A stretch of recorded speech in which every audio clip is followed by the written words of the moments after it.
presentation is on evidence for the divinity of Christ and authenticity of the Gospels. Yeah, I'll just want to say it before I start the PowerPoint presentation, just a few introductory remarks.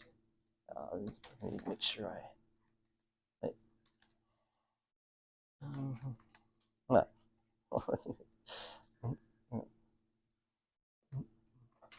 yeah. I was just using that as a clipboard, so we were sending a chat. Yeah, that's the sheet that. So my name is Patrick Chisholm, longtime parishioner here at St. Veronica. Also a member of the Catholic Apologetics Institute of North America, as is Lee and Teresa, Lee Granger and Teresa O'Brien. Lee's come all the way here from Gainesville and Teresa all the way from Culpeper, so thank you for coming all this way.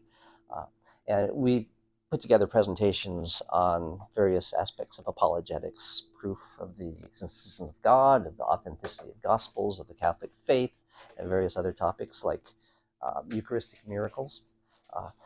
And this is a talk that I gave in this group probably about 7 years ago now.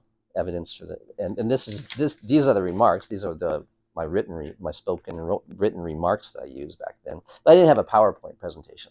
Since then, I have put together a PowerPoint presentation, mainly in the context of CANA, Catholic Institute of Catholic Apologetics Institute of North America. So, and this particular PowerPoint presentation is adapted for tonight. So to get started, let me just say that this is a very important topic. Oh, is there somebody here? Okay. Hi. You can have a seat right there. Hi.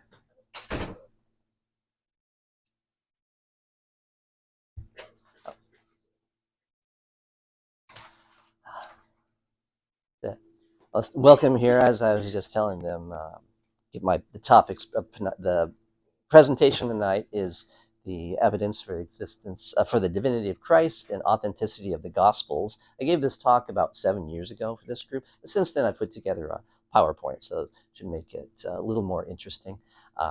So this is a really important topic because you could go to Mass every weekend and hear the priest talk about the Gospels, but be in the back of the church of a skeptic and saying that, well, all that sounds fine and good, but how do I know that the Gospels are true, that Jesus really existed, that he performed all these miracles, that he resurrected from the dead?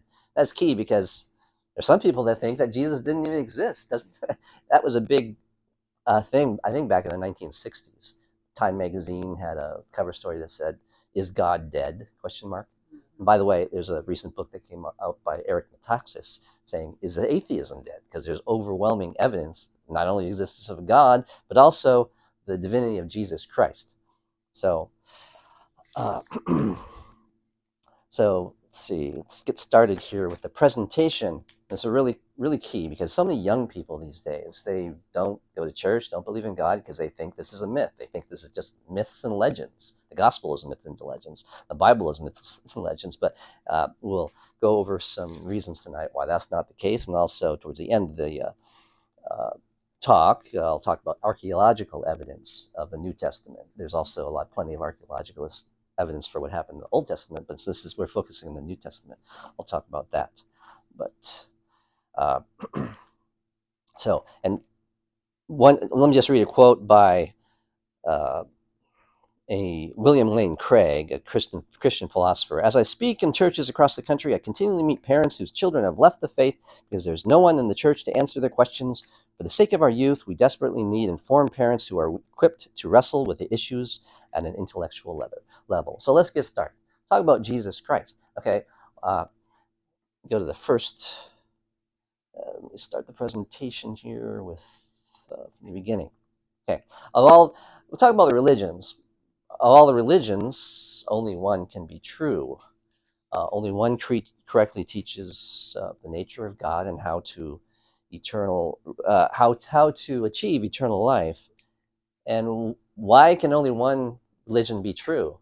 Because there are contradictions among the various world religions, and two contradictory things can't be true at the same time. And there can can be contradictory of the nature of God and the manner in which God wants us to live our lives. Now, here's a quick short video addressing this topic. Oh, let me go back.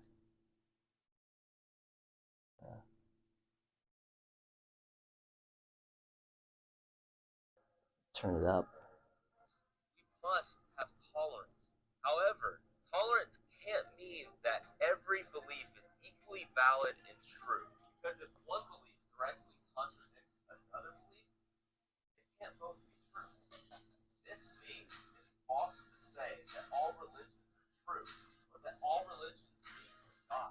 If a person makes such claims, it just shows they haven't taken the time to study the world's religions. Because just reading the sacred text of just a handful of religions shows contradictions on the fundamental levels. For example, reincarnation contradicts the belief that this is our only life before eternity. Pantheism, the belief that every faith is divine, contradicts the belief that there is only one transcendent God. And both of those beliefs contradict the belief that there is no God. Salvation from sin contradicts the belief that there is no sin to be saved from at all, but simply pain and suffering that can be escaped through enlightenment. Jesus Christ, being the incarnate Son of God, contradicts the belief that he is just a prophet, which contradicts the belief that he is a false prophet. Okay, so how do we know which of the major religions, there are about five major religions in the world, how do we know which is the true religion? By examining the evidence. There's good evidence that just one religion is true. The other is the evidence is weak. The evidence shows that Christianity is the authentic religion of God, and this is a different topic for another time. But the evidence also shows that within Christianity, Catholicism is a true church, fullness of Christianity. Now, how do we know that God communicated to us through the Bible and not through, say, the Quran or text of Hinduism or Buddhism? Because there's so much evidence for the authenticity of the Bible, and especially the Gospels. Now, Jesus, okay, now, as I mentioned before, some people think that Jesus didn't even exist historically, but there's plenty of evidence that he existed. One evidence being that non-Christian sources attest to the existence and life of Jesus. The Jewish Talmud, the arch rival of the Christians, the Jewish Talmud acknowledges that Jesus existed, and I have a list of his miracles there. They even acknowledge that his miracles took place, but they say it was based on sorcery and came from the devil, not from God. He changed water into wine, healed diseases, healed paralytics. There's also Roman historian Tacitus. This wrote about the life of Jesus. The Jewish historian Josephus wrote in detail. Also, as a Greek historian, there's a Samaritan historian. So a lot of ancient sources attest to the existence and life of Jesus. So Jesus' miracles so testify his not only his existence but his divinity. So that's but not totally. I mean, there are other people who perform miracles. That doesn't mean they're God. So how do we know that Jesus is God? Well, first of all, I already went over this. Roman, Jewish, and other non-Christian historians from around the world confirm many of the events of Jesus' life. Now, one reason we know is God is because he rose from the dead, rose himself from the dead. There are other people that rose from the dead, like Lazarus, but Jesus actually rose himself from the dead. That's pretty strong evidence that he was who he claimed to be, rose from the dead 3 days later. Now, some people say that's just myths and legends. Some people just can't get their mind around that. They think the the tradition that he rose from the dead was a myth or a legend that developed over centuries after the life of Jesus. It took maybe 200-300 years for this legend to develop. But there's a lot of evidence that not only the Gospels were written within decades of Jesus's crucifixion, and the Gospels are all about his resurrection, but the Creed, the Apostles' Creed, was written within 2 years of his resurrection. And there's another video a little later on that explains that pretty powerfully, much more powerfully than I can. So imagine all the people living during the time of the Gospels, that the Gospels came out. A lot of people were still alive that were alive when Jesus was alive, but we have no historical evidence, no documentation that any of those people contested or challenged the miracles and resurrection of Jesus Christ during that time.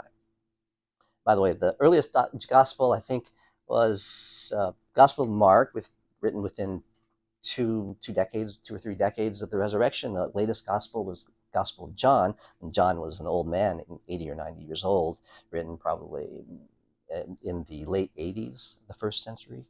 So now here's Holly Ordway. Oh, there's also Holly Ordway is an atheist. Of course, there's different religions, and there people believe that none of the religions are true. And Holly Ordway was one of them. Let's see what she has to say.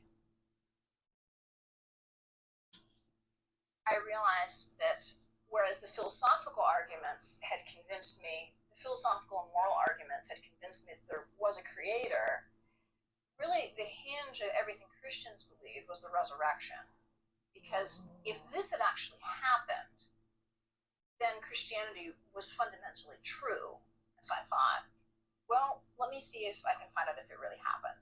I thought that it would be undeterminable, that it would be, well, maybe it happened, maybe it didn't, you just have to believe. And I was really shocked to find that the historical evidence was really strong and really clear that this actually happened.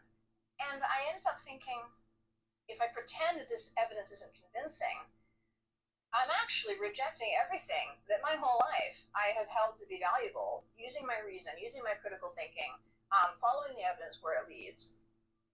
If I was going to be consistent, I had to follow the evidence where it led, even if I didn't want it to lead where it was leading. And so I came to the conclusion eventually that, yeah, this happened. Christianity is actually true. So once she realized that it did happen, her only choice was to become a Christian, because as C.S. Lewis wrote, if Christianity is a statement which, if false, is of no importance, and if true, is of infinite importance, the one thing that it cannot be is moderately important. So the resurrection, yeah, that's what hinged on evidence. That was the central evidence, this crux indicating that Jesus was the Son of God. Okay, as I mentioned before, it was being proclaimed soon after the crucifixion. Okay, there wasn't enough time for myths to develop. It was within years, a few years after the resurrection that that it was being written about, was put into a creed. Several generations would need to pass before mythological elements can be mistakenly taken as fact.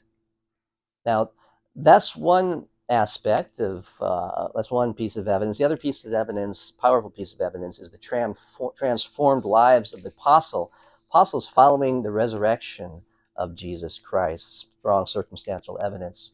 Now, the apostles during his crucifixion cowered in fear because they thought this is the Messiah. They didn't think the Messiah was ever going to die. Messiah was going to lead Israel out of captivity from the Romans, out of domination from the Romans, and now not all. Most of the Jews thought he was going to be a general in the mold of King David, but the apostles didn't necessarily think he was going to be like a general like King David, but they truly believed he was the Messiah and he would never die or be crucified.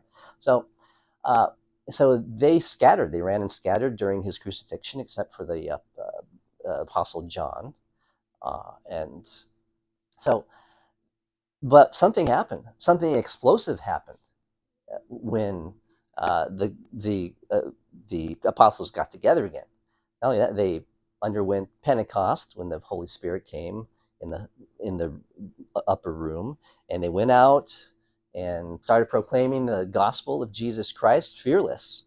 They were so convinced of his resurrection that they refused to change their testimony, despite poverty, homelessness, ridicule, beatings, imprisonment, and torture, and for 11 of the 12 apostles, all of them except John, martyrdom. Now, they went from cowards and hiding to fearless proclaimers. How could this radical transformation be explained if Jesus did not appear to them after he rose from the dead? They were convinced beyond a shadow of the doubt that they had seen Jesus Christ alive from the dead. And what would they have to gain by making this up?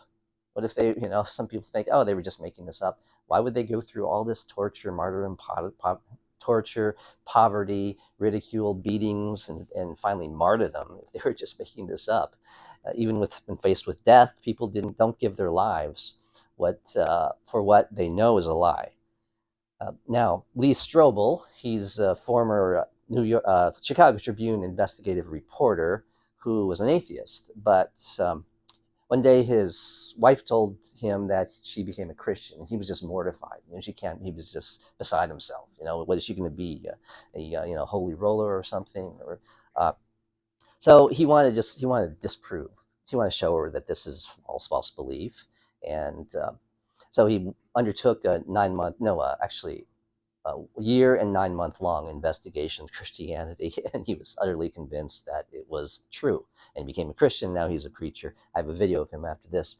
Uh, and he said that people will die for their religious beliefs if they sincerely believe that they are true, but won't die for their religious beliefs if they know their beliefs are false. So the apostles knew that the resurrection was true, and they died for the beliefs. If they if they were just making it up, all got together, and say, hey, let's just plan, tell everybody that Jesus rose from the dead. I think there would be some apostles that would have not have, walked into martyrdom if that was the case. So let's see what Lee Strobel has to say about this. He's going to focus on what I focused on before, the fact that there wasn't enough time for myths and legends to develop, and the transformed lives of the apostles.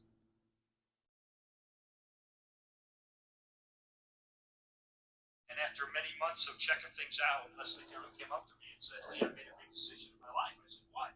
She said, I've decided to become a follower of Jesus Christ. And I thought, oh no. For an atheist, this is the worst news you can get. Who knew what she was going to turn into, right? Some holy roller or something? I didn't know. And so I thought, what can I do to get her out of this cult that she's got involved in?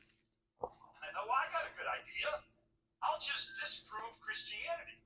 Because then I'll get her out of this cult, and we can go back to our life the way it was. And so I thought, how do I do that? How do you disprove Christianity? Well, actually, I thought this has got to be pretty easy. I think I can do it in a weekend. And here's maybe a 3-day weekend, okay, but because I knew the key to everything is the resurrection of Jesus. Why? Because Jesus, in a variety of different ways, directly and indirectly, made transcendent and messianic and divine claims about himself. He claimed to be the Son of God. So Jesus claimed to be the Son of God, but so what? I can claim to be the Son of God. You can claim to be God. Anybody can claim to be God. But if Jesus claimed to be God, died, and then 3 days later rose from the dead, that's pretty good evidence he's telling the truth, right? That's why the resurrection is the linchpin of the Christian faith. Christianity is an investigatable faith. Well, I was a reporter for the Chicago Tribune. I've seen plenty of dead bodies. I've not seen any of them come back to life.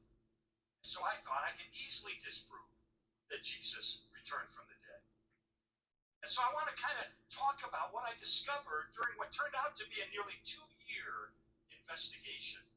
And I knew, just as you can investigate any ancient writings, you can take those same investigative techniques and apply them to the historical record for the resurrection to try to come to a verdict. Is Christianity true? And so that's what I did for a year and 9 months in my investigation. Because like a lot of skeptics, I used to think that the resurrection of Jesus was a legend. And I knew it took time for legend to develop in the ancient world, so I figured 50, 100, 150, 200 years after the life of Jesus, legends began to develop. Mythologies were spun, stories were invented. And that's where this idea of the resurrection came from. What I learned decimates the claim that the resurrection is merely a legend. Follow me on this. I think this is fascinating. We have preserved for us a creed of the earliest Christians. Now, what's important about this creed is how immediately it developed after the death of Jesus. Remember we said it took time for legend to develop? Well, we can date greatest scholars in this area is James D.G. Dunn. And this is what he said about this creed. He said, quote, "This tradition," by that he means this creed, "we can be entirely confident was formulated as a creed, as tradition, within months of the death of Jesus." Within months. Friends, this is historical gold. The stories drool over stuff like this. And this is a news flash from the beginning. And that's not the only early report we've got. We've got others in Matthew, Mark, Luke, John, the book of Acts, elsewhere in the epistles that were all circulating during the lifetimes of Jesus' contemporaries, who would have been all too happy to point out the errors if they were making this stuff up. But think of this. Remember we said earlier, we're lucky in ancient history if we have one or two sources to confirm a fact? Get this. For the conviction of the disciples that they encountered the resurrected Jesus, we have no fewer than 9 ancient sources, inside and outside the New Testament, confirming and corroborating the conviction of the disciples that they encountered the resurrected Jesus. Friends, that is an avalanche of historical data. And of course, the historical record tells us this experience revolutionized the lives of the disciples. These once cowardly disciples are now proclaiming with boldness that Jesus not only claimed to be the Son of God, he backed up that claim by returning from the dead. And they were willing to proclaim that message to their deaths. Now, we have 7 ancient sources, 6 of them outside the Bible, that confirm that the disciples lived lives of deprivation and suffering as a result of their proclamation that Jesus had risen. Why were they willing to do that? Because they were there. Of all human beings who've ever lived in history, the disciples were in a unique position. They were there. They encountered personally the resurrected Jesus. They knew for a fact, is this a lie or is it the truth? And knowing it was the truth, they were willing to die for that proclamation. That tells me something about the veracity of their claims. Friends, I spent almost 2 years of my life investigating the minutiae historically around the resurrection of Jesus. And it all came down to a Sunday afternoon. And I realized, at some point, every juror needs to reach a verdict. And I thought, the evidence is in. After 2 years, I don't think I'm going to find some news flash, something I missed. So I said, I got to reach a verdict. So I sat down with all the evidence I've encountered over this 2 years, massive volumes of material, and I'm kind of sorting through it, and then I stopped, and I wait a second. I kind of stepped back and said, in light of the avalanche of evidence that points so powerfully toward the truth of Christianity, I realized it would take more faith to maintain my atheism than to become a Christian. Do your own investigation. Check it out. The historical data is there. But you owe it to yourself to investigate it. The Old Testament and New Testament both say, if you sincerely seek God, guess what? You're going to find him. Well, can't go wrong with Lee Strobel. Have any of you ever seen the movie The Case for Christ or read the book? Okay, well, there's a book, Case for Christ, is instrumental in my transformation of me from being a lukewarm Catholic to somebody takes the faith more seriously. But also, the movie is a dramatization of his conversion story. It's really good. It came out about 5, 6, 7 years ago, called The Case for Christ. You should definitely. Did he become a Catholic? No, not yet, but hopefully he will. So. That's amazing. Yeah. But there's another book called The Case for Jesus, written by a Catholic, Brant Petrie. So that's similar. But he did all that yeah. investigation. Yeah. He didn't come. Mm-hmm. Anyway, I don't have much time to get into this right now, but there are other theories that people come up with, like the stolen body theory that the apostles stole his body. There's the swoon theory, which is what the Muslims believe, that he fainted, he passed out on the cross and then came back to life in the tomb. But there's various, easy ways to disprove that. The fact that women were first to witness the resurrection, Mary Magdalene, especially women with not a great reputation, Mary Magdalene. I mean, if historians were to fabricate that, or they make this up, they wouldn't have women finding him because they were, unfortunately, no offense to women here, but they were considered not as higher class as the men back then. So if somebody were just going to make that up, they would have men finding Jesus. Okay, because there's the messianic prophecies of the Old Testament provide powerful evidence. There's uh, throughout the Old Testament, all these predictions, all these prophecies of the coming Messiah. And what are some of these prophecies? Okay, that the Messiah would suffer and die for the sins of the world, that he would be despised and rejected, be pierced for mankind's uh, transgressions. I think it indicates he'd be pierced in the hands and the feet, even though crucifixion, this was about 800 years prior, crucifixion wasn't even invented yet. That dozens, so there are dozens, if not hundreds, of uncanny predictions of the life of Jesus. That he would be born in the city of Bethlehem, be a descendant of Abraham and David, tribe of Judah, betrayed, and that his bones wouldn't be broken. Why is that relevant? Because normally when people were crucified, they would be hung on the cross, and when they're not dead yet, the Roman soldiers just wanted to get this over with and break their legs, so they wouldn't be able to hold themselves up and suffocate. But Jesus was scourged so brutally, he almost died when they were whipping him. It only took him 3 hours to die. So they didn't break his bones. Instead, they took a spear just to make sure he was dead, and stuck it through his rib cage, his heart. And this is something that I was kind of skeptical about before. And then, blood and water came out. Blood and water? Why would water come out? I mean, blood. That would probably prompt a skeptic to be skeptical of that. Well, scientists and doctors have discovered that when the body is under extreme pressure at the point of death, fluid builds up around the heart. A big sack of fluid, that there's a membrane around the heart filled with water or fluid, and that comes out. If you pierce the heart, not only would water and blood come out. So that's another aspect attesting to the truth of the Gospels. What fabricator would know that both blood and water come out when you pierce the heart like that? So there's how do we know that the Old Testament wasn't revised to make it seem like seem like it would be congruent, or make it seem like it would predict the New Testament events of the New Testament? Well, the Dead Sea Scrolls were found in 1946, I believe, one of the most amazing archaeologically discoveries in all of mankind. And the Dead Sea Scrolls consist mostly of much of the Dead Sea Scrolls are the Old Testament, and they dated the Dead Sea Scrolls to about 200 years before the birth of Christ. So in other words, there's evidence that the Old Testament was written 200 years before the birth of Christ.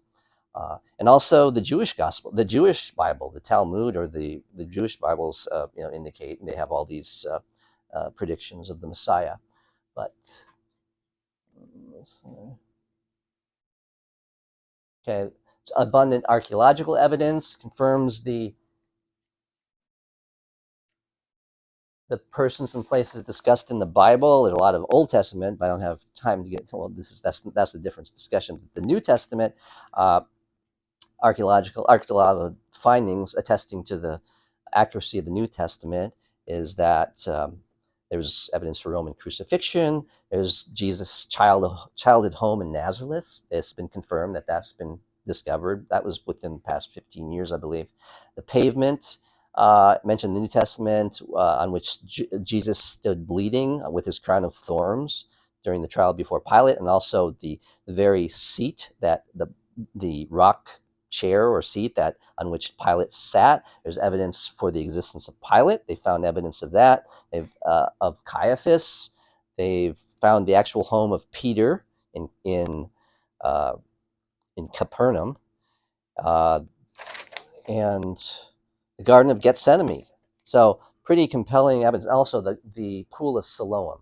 Back then, and also today, actually mainly back then, they had ritual baths. The Jews had to do ritual baths in order to enter the temple. And there's a large pool, and there's a scene in the Gospels where Jesus heals a blind man by rubbing mud in his eyes and tells him to bathe in the pool. That's the pool. So that's been found. It's been discovered, and let's see. So in conclusion, I do have to finish up now. The solid evidence for the authenticity of the Gospels makes Christianity the true religion of God. Let's see if there's anything else. The end. Time for discussion.